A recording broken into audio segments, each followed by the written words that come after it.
ఇలాంటి టెన్షన్ పెట్టుకొని టెన్షన్లో ఏదంటే చేసే పరిస్థితికి వస్తారు.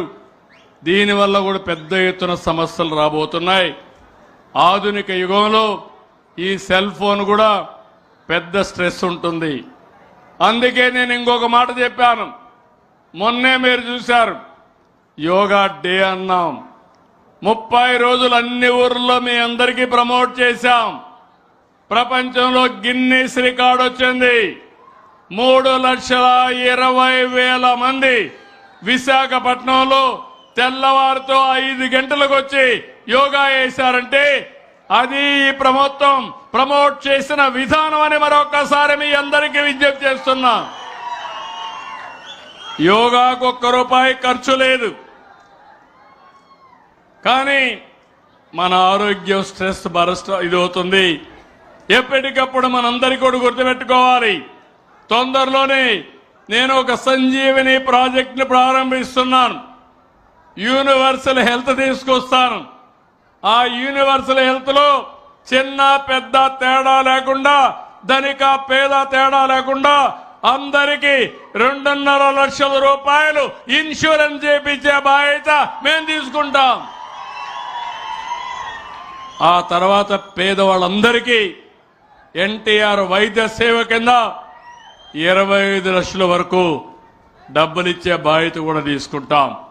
అట్లని చెప్పి అందరూ అనారోగ్యం పాలైతే మీ వల్ల మీ ఇంటికి కూడా నష్టం, సమాజానికి కూడా నష్టం. అందుకే నేను సంజీవని ప్రాజెక్టు తీసుకొస్తున్నాను. సంజీవని ప్రాజెక్టు జ్ఞాపకం తమ్ముళ్ళు దించిన మళ్ళీ తీసుకుంటాం. మళ్ళా సంజీవని ప్రాజెక్టు జ్ఞాపకం ఉందా మీ అందరికీ? లక్ష్మణుడిని కాపాడుకున్నారు యుద్ధంలో. రాక్షసులతో యుద్ధం చేసేటప్పుడు మూర్ఛపోయాడు. మూర్ఛపోతే కాపాడాలంటే ఏంటంటే సంజీవిని ఔషధం మొక్క కావాలన్నారు.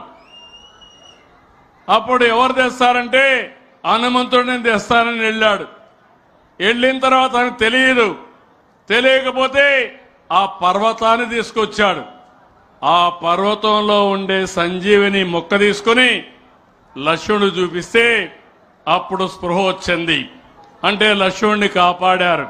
అట్లనే ప్రపంచంలో ఉండే మన రోగాలకు ఎలాంటి నాలెడ్జ్ కావాలన్నా అది తీసుకొచ్చి మీ ఇంటి దగ్గరనే మీకు ట్రీట్మెంట్ ఇచ్చే విధంగా సంజీవని ప్రాజెక్ట్ వస్తుంది.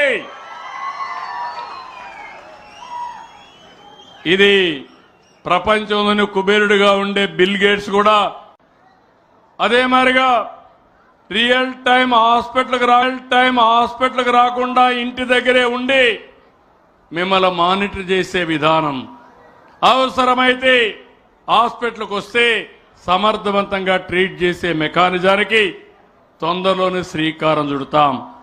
అందుకే నేను మిమ్మల్ని అందరినీ కోరుతున్నా. ఈరోజు ఇంకొక పక్క మీరు గుర్తుపెట్టుకోవాలి, స్వచ్ఛ ఆంధ్రప్రదేశ్ అంటే రోడ్లు క్లీన్గా ఉండడమే కాదు, పరిసరాలు శుభ్రంగా ఉండడమే కాదు, మురికి కాలంలో ఉండే మురుగునీరు ట్రీట్మెంట్ చేయడమే కాదు, ఎక్కడికక్కడ గ్రీన్గా ఉండాలి, చెట్లు పెట్టాలి. ఆ విధంగా నేను ఒకటే ఆలోచిస్తున్నాను. 2047కు ఆంధ్రప్రదేశ్లో 50% గ్రీన్ కవర్ ఉండాలి. ఈరోజు చెట్లు లేకుండా పోయినాయి, కానీ ఇటీవల పెడుతూ వస్తున్నాం. ఇప్పటికి 31% గ్రీన్ కవర్ ఉంది. ఈ సంవత్సరం నుంచి ప్రతి సంవత్సరానికి ఒక చెట్లు పెట్టే కార్యక్రమానికి ముందుకిచ్చి రాబోయే 4-5 సంవత్సరాల్లో 37% పోతాం. నేను ఇక్కడి నుంచి మిమ్మల్ని అందరినీ కోరుతున్నాను, ప్రతి ఒక్క ఇంటిలో ప్రతి ఒక్క మనిషి ఒక చెట్టు పెట్టాలి. ఇది మన బాధ్యత. చెట్టు పెట్టకపోతే మీకు గాలి పీల్చే హక్కే లేదు. గాలి పీల్చకపోతే ఏమవుతారు మీరు? ఏమవుతారు? కాబట్టి స్వచ్ఛమైన గాలి కావాలంటే చెట్టు పెట్టే బాధ్యత మనందరిది అని చెప్పి నేను మీకు తెలియజేస్తున్నా. రేపు రాబోయే రోజుల్లో 17 నుంచి అక్టోబర్ 2 వరకు స్వచ్ఛతా హీ సేవా కార్యక్రమం స్టార్ట్ అవుతుంది. క్లీన్‌నెస్ మీద పెద్ద ఎత్తున ఒక ఉద్యమం చేస్తున్నాం. దీనిపైన మీరు చూస్తే మిత్ర సురక్షిత శిబిరాలు ఇవన్నీ కూడా పెట్టి పారిశుద్ధ కార్మికులకైతే 1 కోటి వరకు ఇన్సూరెన్స్ కూడా క్రియేట్ చేసే పరిస్థితికి వచ్చాం. అందుకే అక్టోబర్ 2న సఫాయి మిత్రులు, శానిటేషన్ వర్కర్లు, అదే మరి టాప్ యూఎల్బీస్ అన్నీ కలిసి స్వచ్ఛంద వాలంటీర్లు, జిల్లా కలెక్టర్లు అందరినీ సత్కరించాలి. రాష్ట్రంలో కూడా మీరు ఒకసారి చూస్తే ఎవరైతే బాగా చేశారో వాళ్ళందరినీ 16 విభాగాల్లో 52 రాష్ట్ర స్థాయి, 1421 మంది జిల్లా స్థాయిలో స్వచ్ఛాంధ్ర అవార్డులు ప్రదానం చేస్తున్నాం. నేను ఒకటే ఆలోచిస్తున్నాను, నేను ఒక్కడే నెలకొక్క రోజు తిరిగితే లాభం లేదు. నాకు కొన్ని లక్షల మంది స్వచ్ఛంద సేవకులు అవసరం, ప్రజల్లో చైతన్యం అవసరం. మేము కూడా పూర్తిగా సహకరిస్తామని ముందుకు రావాల్సిన బాధ్యత 5 కోట్ల ప్రజలపైన ఉంది. పిలిపిస్తున్న ఈ మాచర్లలో ప్రతి ఒక్కరికి నా పిలుపు ఏంటంటే, మీరు కూడా ముందుకు రండి. స్వచ్ఛాంధ్ర ఒక స్వచ్ఛంద సేవా కార్యక్రమం. ప్రతి ఒక్కరిలో ఆలోచన విధానం మారాలి, బాధ్యతగా తీసుకోవాల్సిన అవసరం ఉంది.